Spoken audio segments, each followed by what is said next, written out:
Torej, lepo pozdravljeni na tem webinarju. Je eden izmed webinarjev za zagovorništvo, ki ga organiziramo v okviru podnebnega programa Mreže za prostor. Podnebni program financirata Ekosklad in Ministrstvo za okolje in prostor iz sredstev Sklada za podnebne spremembe. Jaz sem Senka Šefkovič in bom vodila ta dogodek. Glede tehničnih navodil oziroma tehničnih plati dogodka, dogodek se snema, lahko se pač ukinete kamero, predvsem izklopite zvok do časa, ko bomo imeli javno razpravo. To je pa tudi praktično vse vprašanja in odgovore, lahko dajete že sproti tudi v chat, pa jih bomo na koncu pogledali, sicer se bomo pa na koncu vsaj pol ure imeli namenjen čas za razpravo. Z vami je tudi dr. Petra Vertelj-Naret iz LUZA, in pa Urška Jurman iz Fotobrata, ki bosta tudi skupaj z mano predstavljali nekaj vsebin. Zdaj, kaj je sploh namen tega webinarja, zakaj smo izbrali tako vsebino? Potem, ko smo pregledali skozi te webinarje neke sistemske ureditve in prejšnjič tudi se orientirali po državnem prostorskem načrtovanju in prostorskem informacijskem sistemu, se osredotočamo na lokalno raven. Na lokalni ravni res ogromno pobud in tem prihaja mimo Mreže za prostor, IPOP, skratka v prostoru se giblje veliko problemov, ki se nanašajo na drevesa in zelene površine in varovanje teh in obnavljanje teh, boljše upravljanje teh je tudi ena izmed osrednjih aktivnosti našega podnebnega programa. Druga značilnost teh vsebin je, da se delajo predvsem na lokalni ravni. Seveda je potrebna sistemska podpora, seveda so potrebne solidne normativne ureditve, ampak konec koncev se na terenu, na lokalni ravni zgodi, kar se zgodi. Drevo stoji ali pa ne stoji. V tem smislu tudi Mreža za prostor nudi podporo v obliki zelene svetovalnice, na katero se lahko vsak obrne, to jo izvaja PIC. Dobite odgovore na vprašanje glede problemov, s katerimi se v svoji okolici ukvarjate, ki se nanašajo na varstvo okolja, urejanje prostora. Člani mreže imajo tudi možnost mentorske pomoči. Pri tem varstvu na lokalni ravni je izjemnega pomena vloga prebivalcev, civilnih iniciativ in nevladnih organizacij, posebej tistih, ki imajo status delovanja v javnem interesu, ki imajo tudi posebne funkcije, žal trenutno so se nekoliko zmanjšale, ampak tudi zato, da ohranjajo status, da izkazujejo svoje aktivno delovanje, morajo izkazovati, da se udeležujejo oziroma da se dejansko sodelujejo v teh postopkih prostorskega načrtovanja. Ker tam so stvari, ki se dogajajo, vendar ne samo tam. Na tej delavnici bomo izvedeli najprej načelno, kakšne so možnosti in strategije za doseganje ciljev, ki jih imate ali imamo, ki jih skupaj delimo glede varstva zelenih površin in dreves. To niso samo prostorski načrti, ampak najprej si bomo pogledali vse okrog občinskih prostorskih načrtov, zgolj v tej luči zelenih površin.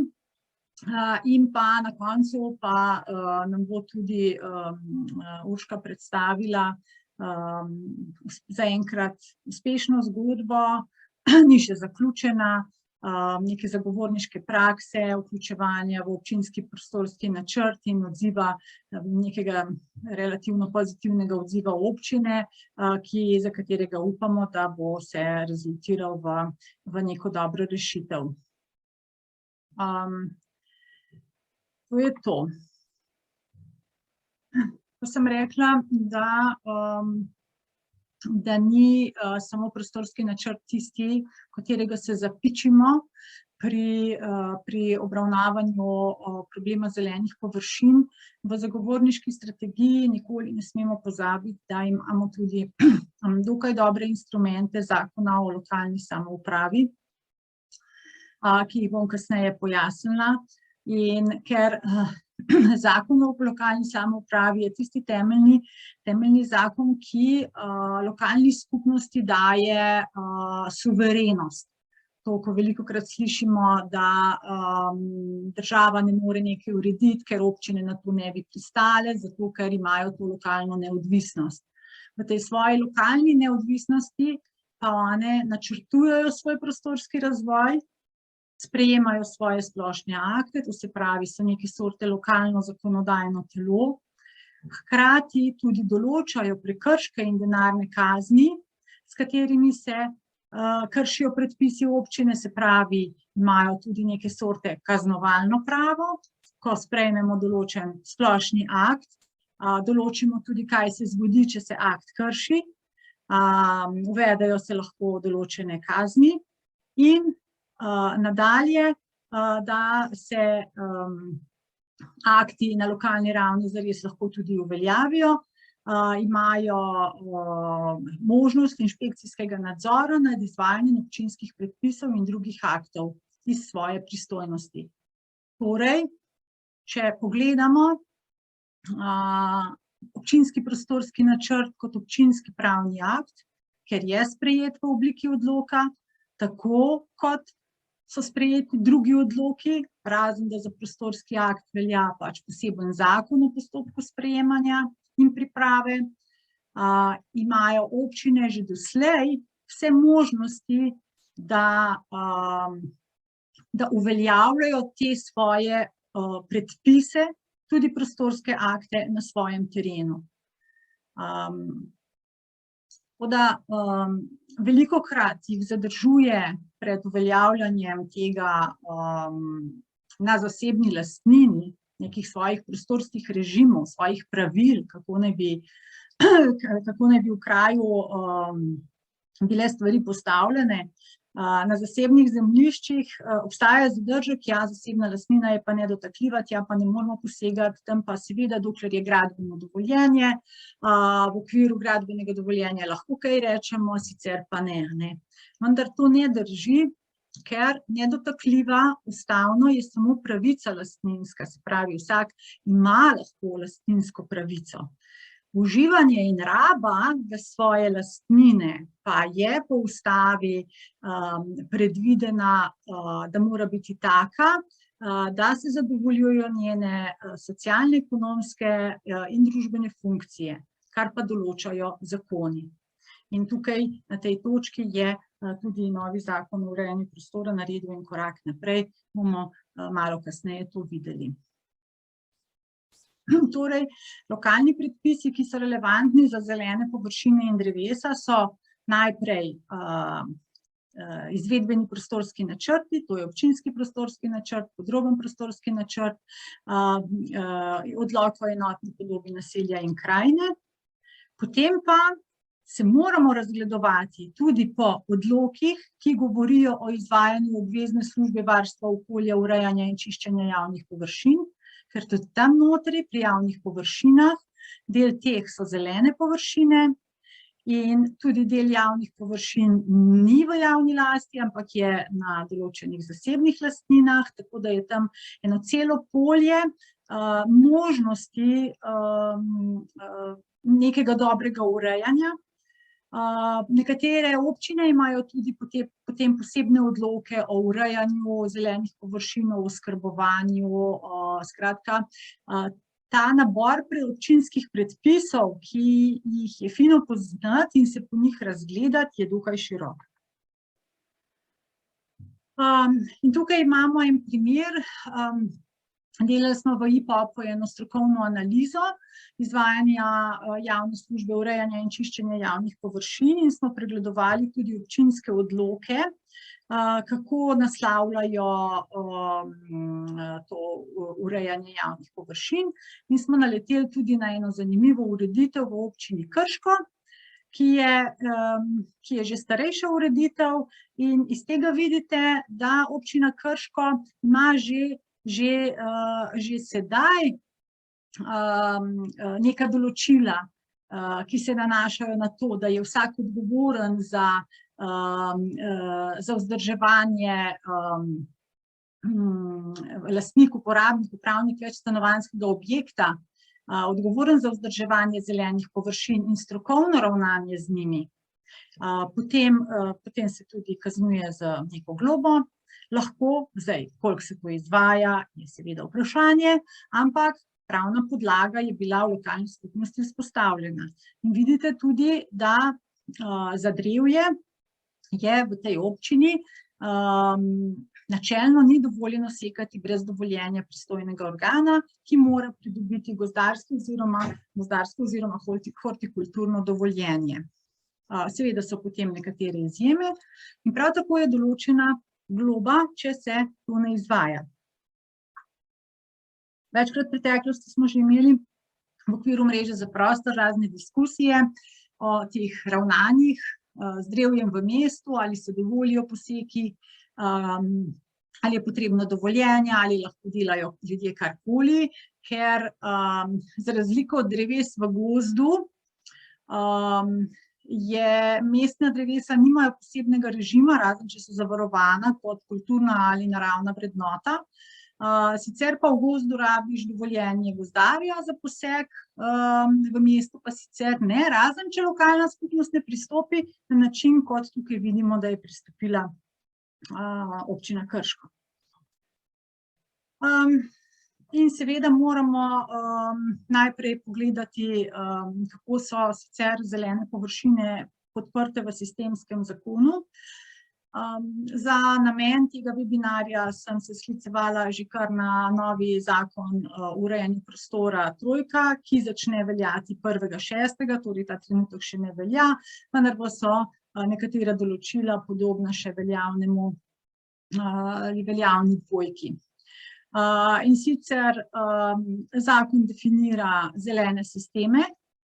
To je prišlo v zakon o urejanju prostora 2 v letu 2018, ki dokaj na široko in bi rekla bolj v smislu funkcije zagotavljanja ekološke funkcije površin te sisteme predstavlja, kar je zelo pozdravno.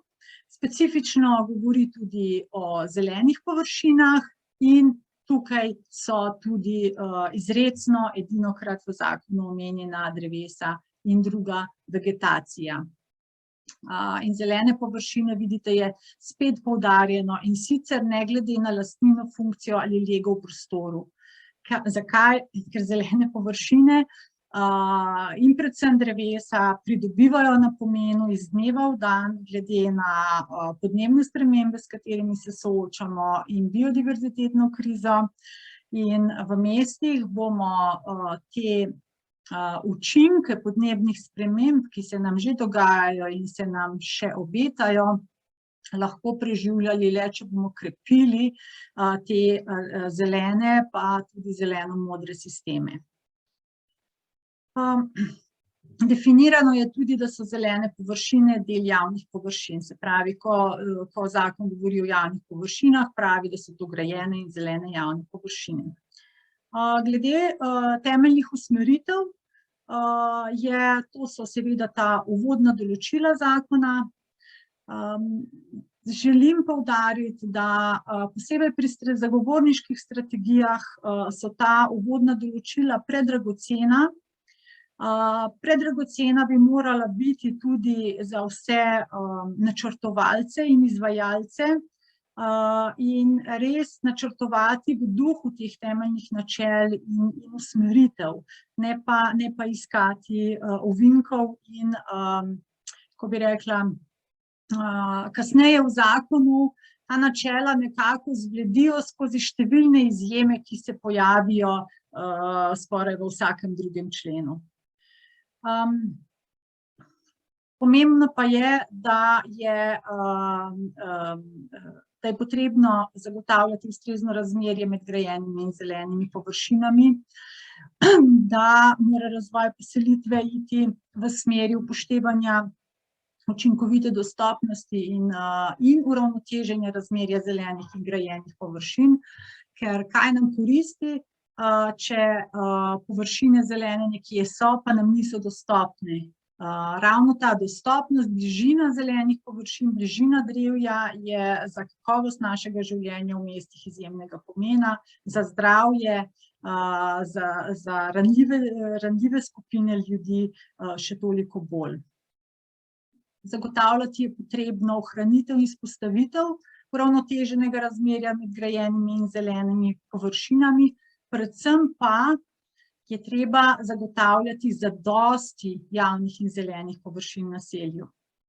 Sam zakon seveda ne govori, kaj so zadostne površine, o tem bo mogoče Petra nekaj več povedala, še skozi druge prostorske dokumente.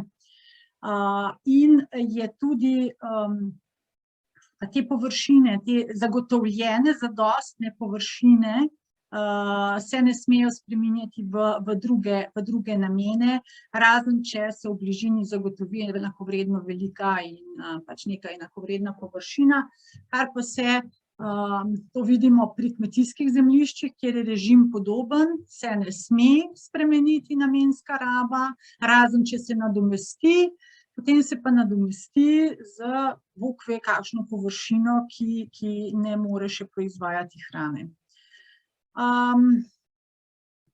Tudi pri samih gradbenih parcelah je pomembno, da se te vidiki upoštevajo in nenazadnje zakon določa tudi možnost odloka o urejenosti naselij in krajine, ki je pa bil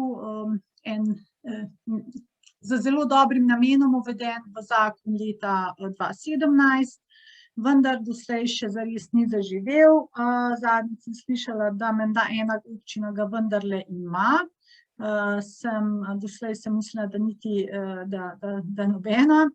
Ampak to je pa tisto, kar bi nam za zelene površine zelo koristilo, ne toliko zaradi urejenosti in estetskega, ampak zaradi tega funkcionalnega zagotavljanja ekološke funkcije naselja, ker pač ti odloki lahko obravnavajo naselje celovito.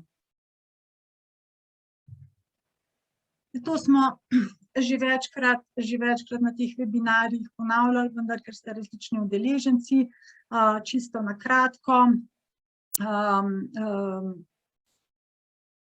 Občinski prostorski plani in načrti, se pravi ta prostorski vidik predpisov, lokalnih predpisov, ki nas zanima. Eno je, da imamo občinske prostorske plane, ki te so zdaj že v zakonodaji od že dalj časa. Zdaj, koliko se pripravljajo ali ne vem, ampak občina na podlagi strategije prostorskega razvoja in njenega akcijskega programa, regionalnega prostorskega razvoja in drugih državnih razvojnih dokumentov načrtuje razvoj občine. Se pravi, to je en tak prostorski strateški dokument, kot je na ravni države strategija prostorskega razvoja, je ta občinski prostorski plan nek dolgoročnejši strateški prostorski načrt, ki je obvezan za mestne občine, če ni regionalnega plana. Zdaj, regionalnega načrtovanja je že dolgo predvideno, pa ga nimamo. Strategija prostorskega razvoja imamo še tisto iz leta 2004, od 2015 se je pripravljala nova, v začetku 2020 je bila javna razprava, potem pa nič. Tako da jo imamo tik pred vrati, ampak jo še nimamo. Tisti akti, ki pa imajo pravni učinek v prostoru in so tudi podlaga za posege v prostor, so pa prostorski izvedbeni akti. In to je občinski prostorski načrt, občinski podrobni prostorski načrt, in pa ne smemo zanemariti sklepa o lokacijski preveritvi. To bom majčkeno kasneje pojasnila, ker to zaenkrat doslej smo se tudi pri usmerjanju ali pri odgovarjanju na vprašanja, kaj storiti, kako pač zapeljati zagovorniške aktivnosti, smo se osredotočili na občinske prostorske načrte. Z tem zakonom o urejanju prostora trojko pa se veliko načrtovanja seli na nižji nivo, občinski prostorski načrt, lokacijske preveritve, kjer so pa postopki precej bolj oskubljeni in je treba imeti veliko ostrejše sokolje v oko, da jih lahko sledimo. Glede samega informacijskega sistema, tako kot je prostorski informacijski sistem za državno prostorsko načrtovanje, za občinsko tega nimamo enotnega, se v nekih letih morda kasneje pričakuje, da bi vse to bilo skupaj z občinskimi načrtovanji na nekem enotnem portalu. Zaenkrat so pa zelo različni prostorski informacijski portali, to vsak preveri pri svoji občini. Kako se potem zelene površine oziroma zagotavljanje zelenih površin odrazi v občinskem prostorskem načrtu, ki ima svoj grafični in tekstualni del, določa pravilniki o vsebini, obliki in načinu priprave občinskega prostorskega načrta.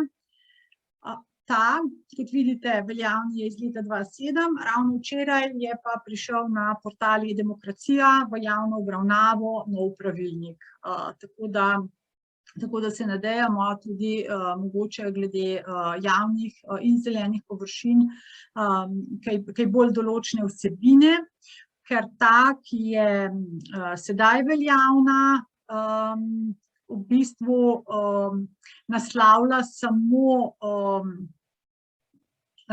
naslavlja namensko rabo in ena od teh rab po pravilniku so tudi območja zelenih površin in potem ima teh 5 kategorij, ki se označijo z določenimi oznakami. To je to.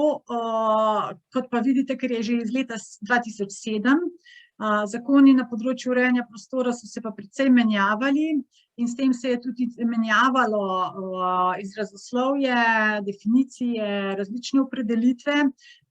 Ta pravilnik je pač dejansko res potreben prilagoditve novi zakonodaji. Ja, in to zdaj čisto operativno. Za nas so, se pravi, posameznike, civilne iniciative, nevladne organizacije, so vstopne točke, ko je nek dokument v javni obravnavi. Takrat imamo zakonito možnost, da nekaj pač komentiramo, da nekaj o tem rečemo, da podamo svoje predloge glede rešitev. In zdaj imamo več možnosti, oziroma spremljati bi bilo potrebno vse, kar je na tej sliki navedeno. Zdaj, če gremo najprej na občinski prostorski načrt. Občinski prostorski načrt je načrt za dolgo obdobje in se zelo redko pripravlja nov. Tako da, če bomo čakali na neke nove občinske prostorske načrte, se bomo načakali in to ni ustrezna zagovorniška taktika. V postopku priprave tega načrta je zaenkrat določeno, da občina v tekom priprave vključi javnost, sicer ne piše niti mora, ne piše niti lahko. Piše, da vključi javnost, tako da lahko samo upamo, da občina to zares naredi. Če to naredi, potem imamo že tekom priprave možnost tudi izražanja svojih mnenj. Je pa seveda za pridobivanje teh informacij potrebno biti kar domač z občinsko spletno stranjo, s stranmi, kjer se pojavljajo različne objave in to občasno spremljati. To je pač ta prva faza, pridobivanje informacije, biti seznanjen. Ne potem, ko na koncu koncev se nekaj že v prostoru dogaja, nekdo že z žago pride, pa se mu to omogoči, ne vem, neko zazidavanje, karkoli, takrat je to prepozno. No, ampak, ko govorimo o OPN-ju, traja javna razprava 30 dni in tudi spremembe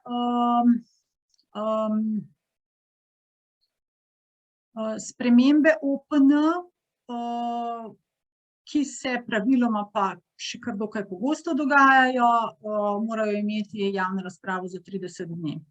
Vendar pa se nam lahko zgodi, da bojo šle spremembe OPN po kratkem postopku. Seveda zakon specifično določa, katere spremembe se lahko dogajajo po kratkem postopku, vendar pa je treba vedeti, da v praksi kakšne včasih razmejitve niso tako jasne. In saj veste, dva pravnika, dve različni pravni mnenji in pač lahko nekdo meni, da se gre lahko po kratkem postopku, pa lahko nekdo drug meni, da bi se moralo iti po dolgem postopku. Kratek postopek je kratek tudi za javno razpravo, 15 dni. Seveda je kratek postopek namenjen nekemu usklajevanju, nekim novim zakonskim rešitvam, nekim uskladitvi z nekimi sodnimi odločitvami, vse take standardni razlogi so navedeni, vendar pa se dogaja tudi lahko iz drugih razlogov, ki so manj, ki nas bolj zanimajo. Potem imamo občinski podrobni prostorski načrt. Tukaj je zdaj potrebno vedeti, da po novem zakonu o urejanju prostora je možna sprememba namenske rabe, brez da se predtem spremeni OPN za naprave obnovljivih virov energije, pa tudi, kot vidite, za neke projekte iz razvojnega programa, drugega razvojnega projekta v skladu z regionalnim razvojnim programom. To je pa zelo na široko opredeljeno, tako da v praksi, kaj bo padlo pod to kategorijo OPPN-ja, ki bo spremenil tudi namensko rabo brez spremembe OPN-ja, ne moremo še vedeti. Pomembno je tudi, da za OPN se izvede celovita presoja vplivov na okolje, za OPPN se ne izvede celovita presoja vplivov na okolje, četudi se in te meje, seveda razen, če gre za spremembo namenske rabe, ampak te meje so v teh členih dokaj zabrisane. Potem je en kup izjem, potem še zraven da mnenje Ministrstva za okolje in prostor, ki je včasih pozitivno, včasih negativno, tako da se ne moramo zanesti, ali bo okoljska presoja narejena. Postopek OPPN-ja je enak kot za OPN, se pravi 30 dni javne razprave. Isto pa se lahko izvede tudi kratek postopek, kar pomeni samo 15 dni javne razprave. 15 dni je izjemno malo. Za seznanitev s tako kompleksno materijo in za odzivanje nanjo je to res zelo malo. In potem pridemo do lokacijskih preveritev. Kaj so lokacijske preveritve? To je neke sorte ad hoc prostorsko načrtovanje, bi temu rekla. Prvotno je bilo namenjeno temu, da se dovolijo neka odstopanja od prostorskega načrta, če se tekom umeščanja objekta v prostor izkaže, ne vem, da zmanjka pol metra tle, nekaj, skratka da ni potrebno za to spreminjati občinskega prostorskega načrta, ampak da se dovoli neka izjema, kar je seveda smiselno. Vendar, zdaj se tudi dovoljuje sprememba obsega stavbnih zemljišč Ne glede na to, kako so določene v OPN-ju, to velja za posamične poselitve, potem se lahko spreminjajo prostorski izvedbeni pogoji. Skratka, spet ena siva cona. Najbolj problematičen vidik teh lokacijskih preveritev pa je, da jih je lahko neskončno veliko. Tako da mi imamo lahko občinski prostorski načrt, ki upošteva vsa tista načela, ki smo jih prej navedli. Na koncu bomo pa imeli, karikiram, 500 lokacijskih preveritev, ki se bojo potem nazaj povratno s spremembo OPN-ja se morajo v enem letu vključiti, integrirati nazaj v OPN. Samo predstavljajte si, kako integriraš 500 izjem nazaj v nek celovit prostorski načrt. In na te lokacijske preveritve jaz mislim, da moramo biti v prihodnje bolj pozorni, imajo pa tudi samo 15 dni javne obravnave. In potem je še odlok o urejenosti naselja in krajine, ki tudi nima celovite presoje vplivov na okolje, je pa 30 dni za javno obravnavo. Zdaj, kar se tiče priprave pripomb in argumentov, se zdi smiselno, da se dobro pogledajo tako tekstualni kot kartografski deli teh prostorskih odločitev, katerekoli že so, teh lokacijska preveritev, bodisi OPN, OPPN, da se ne gleda samo kartografski del, ampak se tudi v teh tekstualnih delih lahko smiselno predlagajo določene spremembe. Argumenti, o tem bi lahko imeli svoje predavanje, mogoče ga bomo imeli enkrat, predvsem so tukaj koristi zelenih površin, kot sem omenila, glede na podnebne spremembe, glede na potrebnost krepitve biodiverzitete, glede na neizmerno potrebo po boljšem uravnavanju padavinskih voda, ker s padavinskimi vodami in s poplavami v mestih imamo tudi zato težave, ker imamo neprepustna tla, ni zelenih površin, ni dovolj dreves in ni ustreznega zadrževanja. O tem tudi v okviru podnebnega programa pripravljamo eno študijo koristi zelenih površin, ki bo kmalu objavljena, pa jo boste lahko našli na spletni strani Mreže za prostor. Predvsem pa iščemo, ko argumentiramo stvari, iščemo opore v nekih strateških dokumentih in vedno dajmo najprej odpreti nacionalni program varstva okolja, ki nam daje odlične usmeritve. Večina ljudi, tako bi rekla, odločevalcev kot ostalih, pozabi, da imamo nacionalni program varstva okolja, ampak je zares celovit in pomemben dokument in tam notri najdemo dobre oporne točke. In pa mestne občine morajo imeti tudi svoje programe varstva okolja in tudi tam so dostikrat zapisane zelo lepe stvari, na katere se lahko tudi sklicujemo. Zakaj je vključevanje še pomembno? Kot sem rekla, nevladne organizacije s tem tudi aktivno delujejo na področju, za katerega so ustanovljene, še posebej te statusom na področju urejanja prostora. Civilne iniciative pa, še posebej, če se načrtujejo neki posegi v prostor, za katere vejo, da bojo že vnaprej vejo, da bojo okoljsko problematične ali nesprejemljive, je fino se že v času prostorskega načrtovanja organizirati, ker potem tudi pri objektih z vplivi na okolje, kjer se izdaja integralno gradbeno dovoljenje, imajo možnost biti stranski udeleženec v postopku, in sicer dovolj je 200 občanov, če pa gre za objekte državnega pomena, pa 500.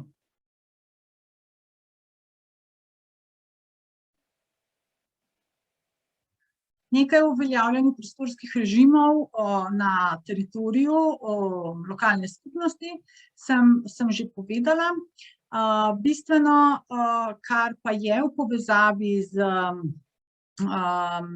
socialno, ekološko in ekonomsko funkcijo uživanja lastnine, ki sem jo uvodoma omenila, pa sta dve novi rešitvi, ki jih prinaša Zakon o urejanju prostora.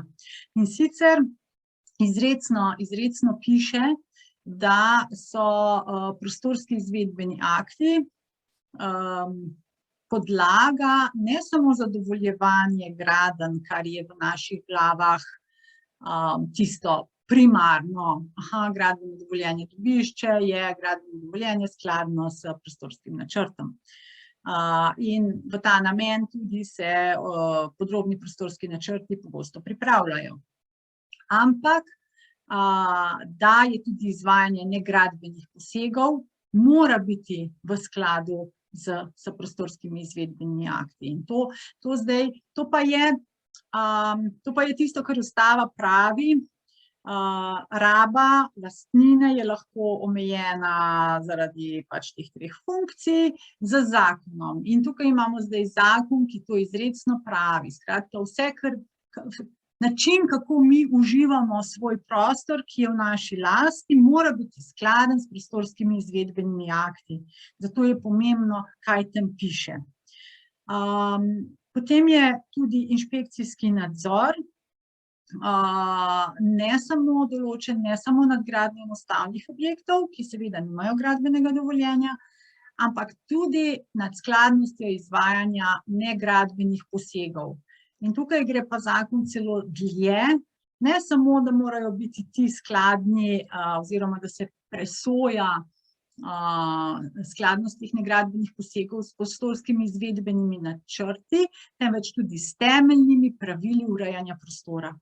In tukaj nam spet nastopijo te uvodna določila zakona, temeljna načela, temeljne usmeritve in pa vse tisto, kar bo še Petra povedala.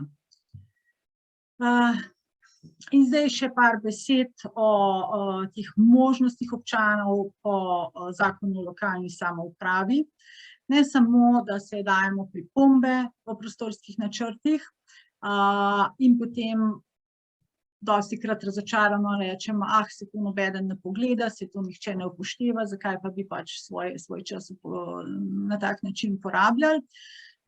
Imamo možnosti v lokalni skupnosti, da damo pobudo za zbor občanov. Če je v lokalnosti neka skupnost med občani pereča, 5%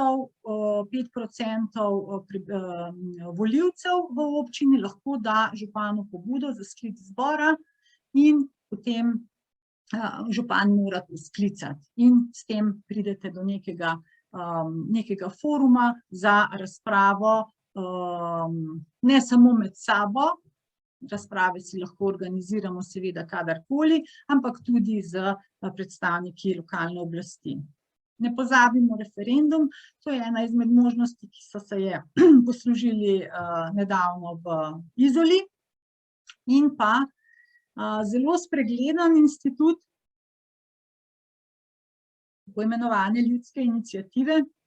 To pa pomeni, da najmanj 5% volivcev v občini lahko zahteva bodisi razveljavitev nekega akta, bodisi izdajo nekega akta.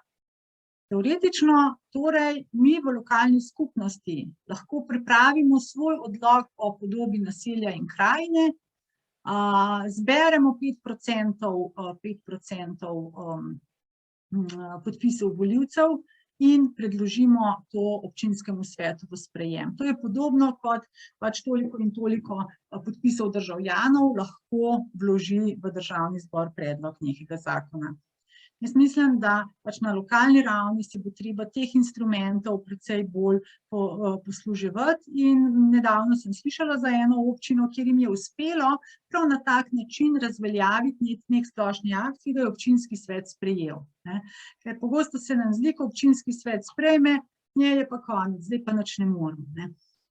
In še zadnje besede. Glede pravnega varstva. Predvsem bi se pri uveljavljanju naših interesov v zvezi z varstvom zelenih površin in dreves oslanjala na to, kar sem v zvezi s prejšnjo sliko povedala, manj pa kar imam povedati tukaj, ker Ustavno sodišče je nedavno odločilo, da 58. člen Zakona o urejanju prostora dvojka, ki je določal možnost pravnega varstva oziroma tožbe pri upravnem sodišču za razloge, ki so tukaj našteti, da to določilo ni v skladu z Ustavo. Ne gre za to, da je vsebina tega določila kakorkoli neprimerna, gre pa za to, da Ustava ne dovoljuje take delitve pristojnosti med ustavnim in upravnim sodiščem. To je bil nekako dejansko bolj kompleksno vprašanje, pa gre čisto za pravno vprašanje delitve pristojnosti, ne pa same vsebine. Tako da ta trenutek nam ostaja še vedno zoper prostorski načrt, da se da pobuda za presojo ustavnosti in zakonitosti na Ustavno sodišče, vendar je vedno problem, kdo lahko poda, ali ima pravni interes, ali lahko izkaže, da je upravičen predlagatelj. To je to. Vendar pa zoper recimo nezakonite odločitve občinskih organov, to je bodisi župana, bodisi občinskega sveta, pa so nekatere možnosti sicer po zakonu o upravnem sporu, da se odločitve izpodbijajo v roku 30 dni, vendar ne bi rekla, kar se tiče prostorskih načrtov, ker je to v preteklosti že tudi upravno sodišče zavračalo. Evo. In tukaj bi jaz nehala, na koncu vam tudi odgovorim na vsa morebitna vprašanja, bi pa zdaj povabila Petra, da se pridruži in nadaljuje s svojim delom. Hvala, lep pozdrav vsem. Najprej bom poskušala usposobiti ekran.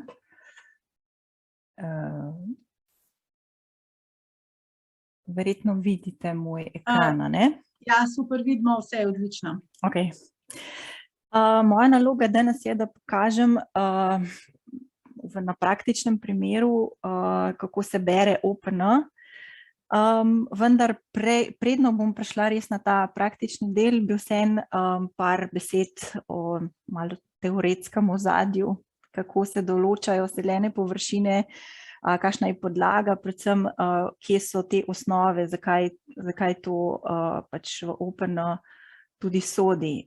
Prvo je seveda prostorski red, ki določa pravila urejanja prostora. Na podlagi prostorskega reda Ministrstvo za okolje in prostor sprejema priporočila tudi za zelene površine. No in kot en bistveni dokument na lokalni ravni, kot je Senka že omenila, OPN, ki je seveda sestavljen iz strateškega dela in izvedbenega dela in določa pač pogoje glede posegov v prostor, ne samo za gradbena dovoljenja, tudi za vse ostale in kot je bilo zdaj rečeno, seveda tudi za vse negradbene posege. Sestavljen je iz grafičnega dela in tekstualnega dela, tako so tudi zelene površine določene v teh obeh delih, torej in v grafičnem delu in v tekstualnem delu, zato je treba brati oba. V tekstualnem delu je pomembno, da se prebere res vse od splošnih določil do podrobnih prostorskih izvedbenih pogojev. Neke podrobnejše usmeritve so pa seveda podane tudi za občinske podrobne prostorske načrte, ki se potem na podlagi tega izvajajo in sprejemajo kasneje. Torej, prostorski red Slovenije, trenutno veljavni še iz leta 2004, določa pravila za urejanje prostora in ta določa tudi neka pravila za urejanje zelenih površin.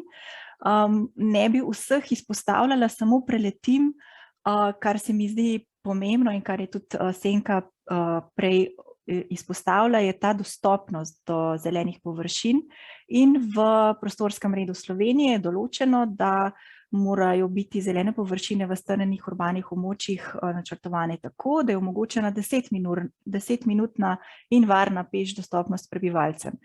To je tisti minimum, ki ga prostorski red Slovenije zahteva. Občine se seveda odločajo tudi bolj strogo, bi rekla, 5-minutna dostopnost za lokalne parke je nekako kar pravilo. Potem je pa še ena pomembna stvar, ki ga prostorski red Slovenije tudi izpostavlja, in sicer delež odprtih bivalnih površin, ki mora biti izražen v odstotkih odprtih bivalnih površin glede na faktor izrabe gradbene parcele. To je torej osnova za določanje pozidanosti in odprtosti gradbenih parcel. Na podlagi tega prostorskega reda, torej MOP pripravlja in sprejema priporočila za prostorsko načrtovanje, pripravljajo ga seveda izvajalci. Za zeleni sistem v mestih in naseljih je bil to Urbanistični inštitut Republike Slovenije. Obstaja pa še kup drugih priporočil, ki jih lahko sledite na MOP-ovi spletni strani. In recimo ta priporočila za zelene površine določa tudi te deleže zelenih površin za različne tipologije stavb, za različna območja in kakšna naj bodo skupne zelene površine. Ta priporočila naj bi bila podlaga za pripravo tudi določil v občinskih prostorskih načrtih. Občinski prostorski načrti imajo različno določene te deleže, je pa res, da to ni neka novost, niti s temi priporočili, niti z OPN-ji. Deleži odprtih površin so bili določeni že v prejšnjih planih oziroma v PUP-ih, tako da v bistvu ta kontinuiteta skrbi za zelene površine se zdaj mogoče samo še nadgrajuje ali pa poglablja. Zdaj, če gremo na dokument, občinski prostorski načrt, je kot rečeno sestavljen iz strateškega dela in izvedbenega. Zakaj izpostavljam tudi strateški del? Zato, ker je v tem so podani cilji razvoja prostora, med drugim tudi cilji na področju zelenih površin. Na primeru OPN Mestne občine Ljubljana so spodaj recimo prikazane te sheme, ki jih nekateri že zelo dobro poznate, od tega, da se zagotavlja ohranjanje zelenih klinov, povezave med njimi, da se zagotavlja razporejenost mestnih parkov, obvodnih površin, parkovnih površin na lokalni ravni.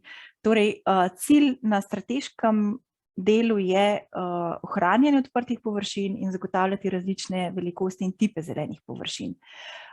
To je seveda pomembno potem tudi za izvedbeni del. In v izvedbenem delu, ki je torej neposredna podlaga za vse posege v prostor, pa so zelene površine zagotovljene na dva načina.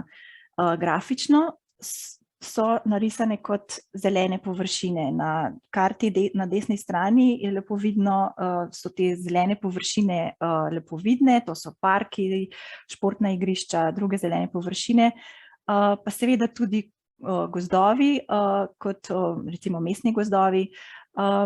Kmetijska zemljišča so pa določena, je pa recimo javna raba samo pod določenimi pogoji možna.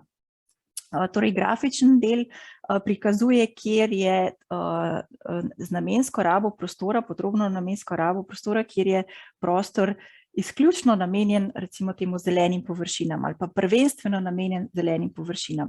Potem so pa na ostalih stavbnih površinah, recimo, kjer imamo stanovanjske površine, centralne dejavnosti, se pa količina in kakovost zelenih površin zagotavlja skozi določila odloka.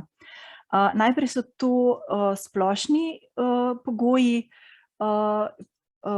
skozi recimo faktorje zelenih površin ali pa faktor odprtih bivalnih površin. Določene so zahteve po ustrezni kvadraturi odprtih bivalnih površin na stanovanje, zahteva po urejanju otroških igrišč, za površine za rekreacijo in druženje prebivalcev, in pa tudi glede zelenih streh in fasad.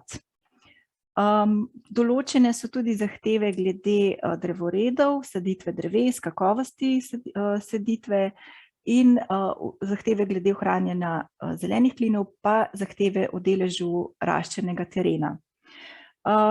Zahteve po deležu raščenega terena je bilo takrat leta 2010, ko je bil prvi OPN sprejet, je sicer bila novost. Zdaj pa vidim, da je ravno včeraj objavljenem pravilniku zapisana ta zahteva po deležu zelenih površin tudi v povezavi z raščenim terenom. To so bili torej te neki splošna določila, potem ima pa nekatera območja imajo potem pa še posebne podrobne prostorske izvedbene pogoje in usmeritve za OPPN. O tem, kako je v občinskem prostorskem načrtu Mestne občine Ljubljana v izvedbenem delu, kako so zelene površine vpete v ta cel sistem in kako prispevajo tudi k podnebnim spremembam. Vas vabim, da pogledate ta posnetek na YouTubeu, ki ga je pripravila Katja Fak iz Mestne občine Ljubljana za dogodek Hladna mesta za vroč planet, ki ga je organiziralo Društvo krajinskih arhitektov Slovenije oktobra 2020. Tam je v bistvu zelo lepo predstavljeno, na kakšen način so vse zahteve o zelenih površinah zares vključene v občinski prostorski načrt, ker danes nimamo toliko časa, da bi šli tako podrobno. Vseeno bi vam pa rada predstavila zdaj tudi, kako je to prikazano, kako so te zahteve o količini in kakovosti zelenih površin in dreves zapisane v odloku. Torej, če gremo zdaj najprej na ta splošna določila, so pomembni členi, ki določajo dopustne objekte in dejavnosti po različnih območjih namenske rabe. Torej, tukaj so napisane za vse vrste namenskih rab dopustni objekti in dejavnosti in tako tudi za zelene površine. Potem imamo člen o določanju velikosti objektov. Tukaj so določeni faktorji, torej faktor izrabe, zazidanosti, pa tudi faktor odprtih bivalnih površin in zelenih površin. Potem je pa v 20. členu, to se mi zdi posebej pomembno poudariti, je določena stopnja izkoriščenosti gradbene parcele. Za vsako namensko rabo in tip objekta je določen procent, koliko mora biti na gradbeni parceli, torej delež zelenih površin. V primeru recimo eno- in dvostanovanjskih stavb bi bil faktor bivalnih površin najmanj 30%, torej najmanj 30% parcele mora biti namenjeni odprtim bivalnim površinam. Če gremo še malo bolj podrobno, kaj to pomeni faktor odprtih bivalnih površin, je določen v 32. členu, ki določa velikost in urejanje odprtih bivalnih in zelenih površin. Torej, če smo prej ugotovili, da je za eno- in dvostanovanjske površine potrebnih 30% parcele zagotoviti odprtim bivalnim površinam, je od tega treba najmanj 50% zelenih površin na naraščenem terenu zagotoviti in največ 50% odtlakovanih površin. Tako da to se zdaj tako bere konsekventno, počasi se prebijamo skozi odlok, ugotovimo, kaj se na kateri parceli lahko zgradi oziroma kaj se mora ohranjati ali urediti. Tako da to je še en pomemben člen odloka o OPN-MOL, ki določa velikost in urejanje odprtih bivalnih in zelenih površin. Poleg teh faktorjev, ki so določeni za vsako namensko rabo posebej, je pa tako, kot sem že prej omenila, so pa določene neki standardi zagotavljanja odprtih bivalnih površin pri večstanovanjskih stavbah ali pa recimo tudi za otroška igrišča. To vse določa ta člen, pa ne bom šla preveč podrobno vanj. Potem je pa 34. člen, ki določa število dreves na gradbeni parceli. To je tudi ena taka mogoče zelo podrobnost ali pa posebnost tudi tega odloka. In tukaj bi mogoče sklenila s tem splošnim delom, bi pa prešla na podrobne prostorske izvedbene pogoje, ki so zapisane v prilogi odloka.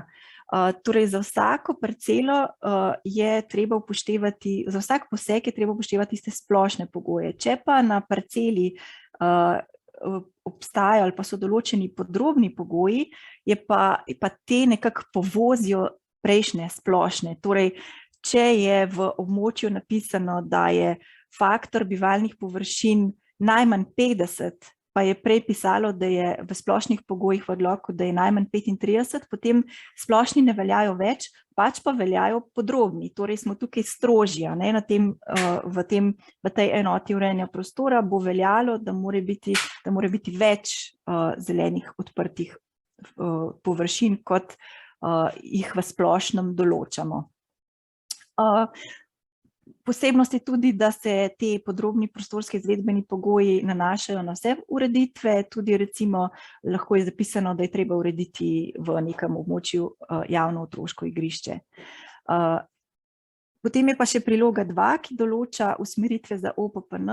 Tudi tu so lahko ti splošni pogoji povoženi z usmeritvami, torej smo lahko bolj strogi oziroma lahko kakšne stvari tudi drugače zapišemo, kot so v splošnem delu odloka.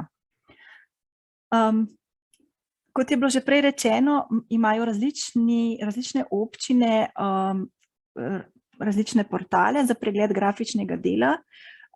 Urbinfo je za primer Mestne občine Ljubljana, sicer imajo pa ostale občine na e-občini ali pa PISO, s tem ste verjetno vi tudi seznanjeni. Bi pa rada opozorila še na ta državni prostorski informacijski sistem, kjer gre za informativni pogled in na ravni cele države se prikažejo območja sprejetih OPN-jev, še ne sprejetih OPN-jev ali prostorskih redov, ki so bili pač sprejeti v prejšnji zakonodaji. Tako da zdaj bi mogoče kar štartala na ta praktični del. Pa bom samo spremenila pogled. Bom šla čisto od začetka. Če gremo na primer Mestne občine Ljubljana, bi bil najlažje iskanje, tako da kar odklikamo odlok OPN-MOL. In se nam pokaže stran, kjer je občinski prostorski načrt predstavljen. Tu je in strateški in izvedbeni del, najdemo torej tekstualni del, poveže nas pa tudi na grafični. Zdaj, če gremo najprej na ta tekstualni del, je kot rečeno bil izpostavljen ta 20. člen, ki govori o stopnji izkoriščenosti parcele. Recimo zdaj tukaj še enkrat poglejmo, da faktor bivalnih površin na pretežno eno- in dvostanovanjskih površinah v primeru recimo eno- in dvostanovanjske stavbe določa, da je treba imeti najmanj 30% odprtih bivalnih površin. In tako naprej za vse namenske rabe prostora. Prej sem zasledila eno vprašanje v komentarju, ali so zelene površine tudi stavbne oziroma ali so zazidljive. Stavbne so, ker so določene kot stavbna zemljišča, vendar niso zazidljive oziroma so zazidljive, kot je to določeno v teh splošnih pogojih oziroma v potem tudi podrobnih. Recimo za primer parka je to določeno, da mora biti raščen teren, mora pokrivati najmanj 70% površine parka. To bi bil recimo tudi odgovor na vprašanje. Potem pa, če se kar na ta URB-info, ki je grafični del prikaza občinskega prostorskega načrta, osredotočimo. Je pa v bistvu tak zelo, bom rekla, uporabniku prijazen. Lahko izberemo območje, ki nas zanima, kliknemo nanj, recimo, da bomo kliknili zdaj kar na park Tivoli, ugotovimo, da je to zelena površina parki, da se ureja z OPN-jem, torej ne velja režim, ki bi zahteval kakšen podrobnejši načrt, OPPN recimo, da je faktor zelenih površin najmanj 70%, to je kar povzema splošni del odloka, višina objektov je do 5 metrov in potem so podrobni prostorski izvedbeni pogoji, določeni, da je še neke podrobnosti recimo. In tako lahko klikamo po vseh območjih in ugotavljamo, kakšni so pogoji. Recimo za območje predvidenega OPPN, splošno večstanovanjskih površin, imamo določene neke podrobne pogoje, ki bodo v tem primeru, če bodo drugačni v splošnih, povozili torej te splošne in bomo morali upoštevati te. Zdaj, če se mogoče vrnem nazaj na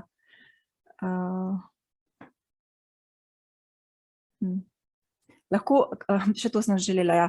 Če se vrnem na to, kako bi recimo poiskali območje, za katerega recimo ne vemo, kje je, pa vemo njegovo ime, recimo EUP, kot sem prej pokazala, pa poglejmo BE56 recimo, nam tudi to omogoča, da zelo enostavno poiščemo, gremo na iskanje, kjer nam omogoča iskanje po parcelah, hišnih številkah ali tudi EUP-jih, pa zdaj mi kar kliknemo na iskanje po EUP-jih, rečemo Bežigrad 56 in nas vrže potem na območje, ki ga iščemo. In tukaj recimo lahko še enkrat isto preberemo, kot smo prej v tekstualnem delu prebrali, da je tukaj treba zagotavljati faktor odprtih bivalnih površin najmanj 50. In še potem seveda tudi ostale pogoje. Tako, mogoče bi to za začetek bilo to, če bi imeli kakšna podrobnejša vprašanja, pa potem lahko tudi odgovorim.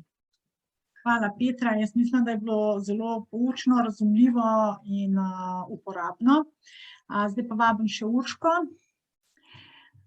Evo, Urška, na kratko, da nam pa ti predstaviš svojo zgodbo. Ja, hvala.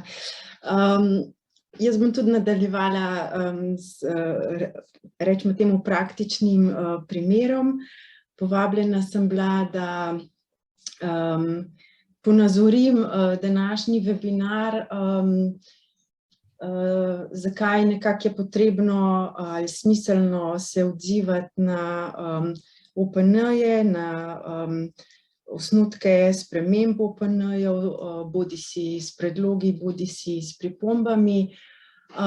Moja izkušnja izhaja iz primera parcele, kjer poteka skupnostni vrt onkraj gradbišča.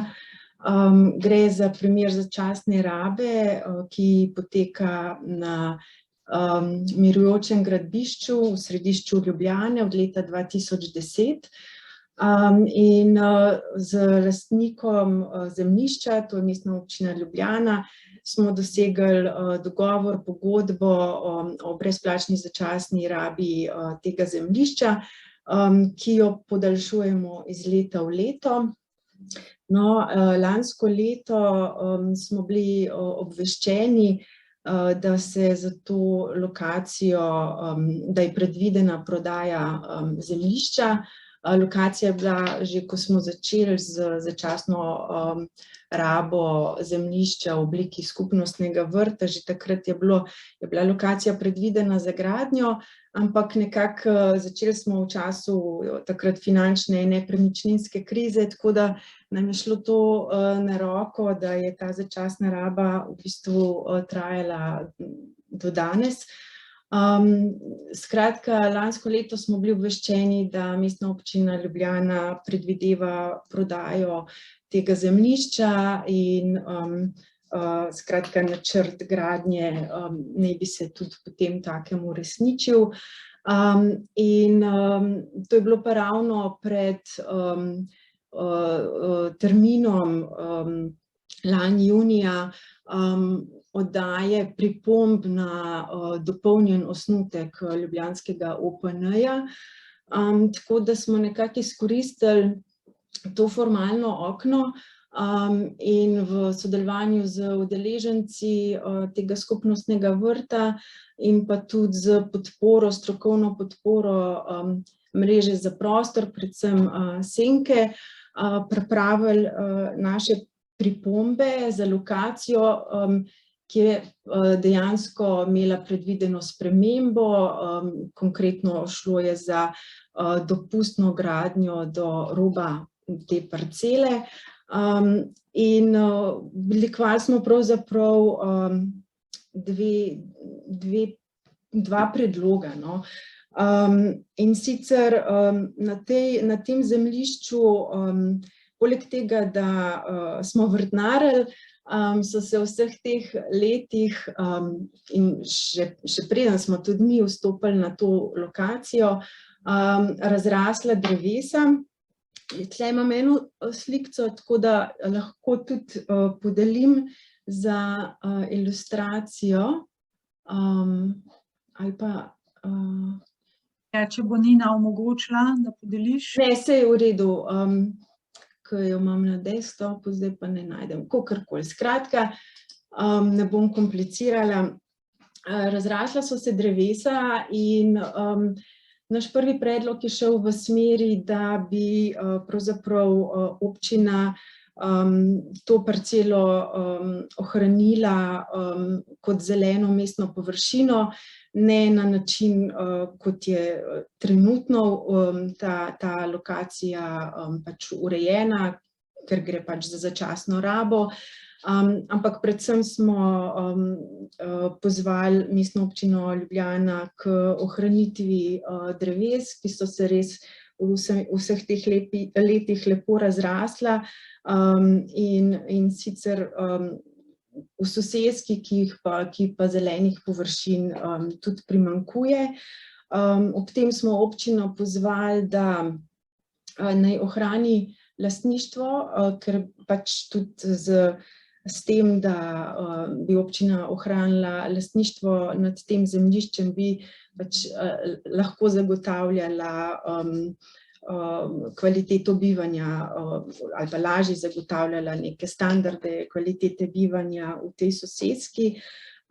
Torej, prvi predlog je šel v smeri ohranitve in hkrati tudi potem nekako vključujočega urejanja te javne zelene površine.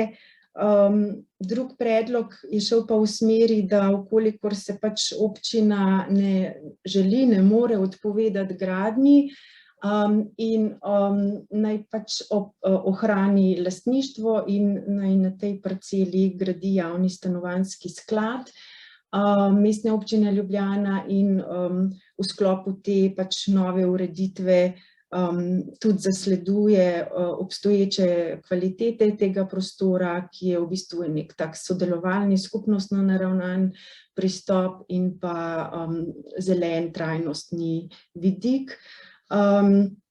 Letos spomladi marca smo bili obveščeni, da je Mestna občina Ljubljana sicer žal ne sprejela naš prvi predlog za ohranitev zelene mestne površine, ampak je obdržala lastništvo tega zemljišča in trenutno javni stanovanjski sklad pripravlja javni natečaj za gradnjo za skratka 2 stanovanjska objekta. Tako da to je nekako naša izkušnja. Zdaj, se mi zdi pa še to pomemben tudi, no, da čeprav je Petra rekla, da je Urbinfo uporabniku prijazen, mislim, vse nekako, če nisi strokovnjak ali z tega področja ali da imaš že izkušnje od prej, smo se težko znajdli, no, brez neke podpore. To je eno, drugo je pa tudi, da se mi zdi, da poleg tega, da odreagiramo v okviru teh formalnih postopkov, da je absolutno se mi zdi pomembno tudi delovati, rečemo temu, v neki javni sferi, tudi v zvezi z določeno bodisi prostorsko situacijo, prostorsko problematiko, ki se tudi navezuje na to lokacijo. Skratka, iti tudi v neko javno sfero in tudi v medijski prostor, ker se mi zdi, da je potem nekako mogoče malo več možnosti, no, da te predlogi, pripombe tudi imajo lahko en pozitiven rezultat. Toliko zaenkrat.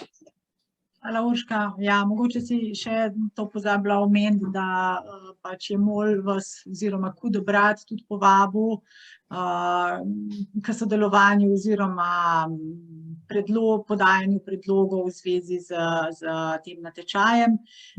Seveda to ni zdaj vse suho zlato, a ne, ampak bolj se poglejmo, pač proces je rodil neke smiselne korake, tako da je vseeno to štejemo za neko zaenkrat lahko tudi dobro zgodbo. Evo, zdaj pa kar vas vabim k vprašanjem.